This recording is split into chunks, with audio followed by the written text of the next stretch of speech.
সিন্দুরের মূল্য ১৫০ নম্বর। এখন থেকে তুমিই স্বামী স্ত্রী কি? শেষে দাদির চোখ ভিজে এল। দেবীর নাম উচ্চারণ করে তিনি আশীর্বাদ দিলেন। সবাই একসঙ্গে বলল, জয় মা ধ্বনি, এবং শান্তি আনন্দ নিয়ে সবাই ঘরে ফিরে গেল। কিন্তু সেই আনন্দ বেশিক্ষণ স্থায়ী হল না।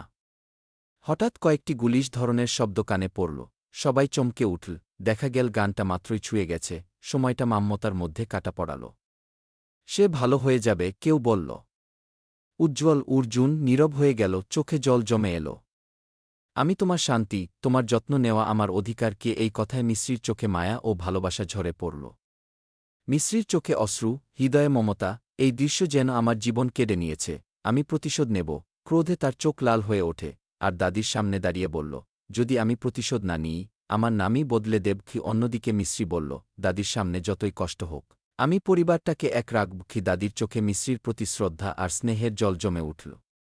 অর্জুন তার পাশে এসে বলল, এখন থেকে মিশ্রি আমার দায়িত্ব। আমি তাকে সারা জীবন রক্ষা করব। সবাই যখন শান্তির নিঃশ্বাস নিচ্ছিল, শেষে অর্জুন মিষ্টিকে মায়াময় কণ্ঠে বলল, তুমি শুধু সুস্থ হয়ে যাও, আমি আর কিছু চাই না। দুজন একে অপরের দিকে তাকিয়ে হাসল। তাদের হাসি যেন ভয় ও অনিশ্চয়তাকে ঢেকে রেখে একটু খুশির দীপ্তি দেখাল। ষড়যন্ত্র ও ভবিষ্যতের জড়েদের মাঝে তবু ভালোবাসা ও আশা বেঁচে থাকল।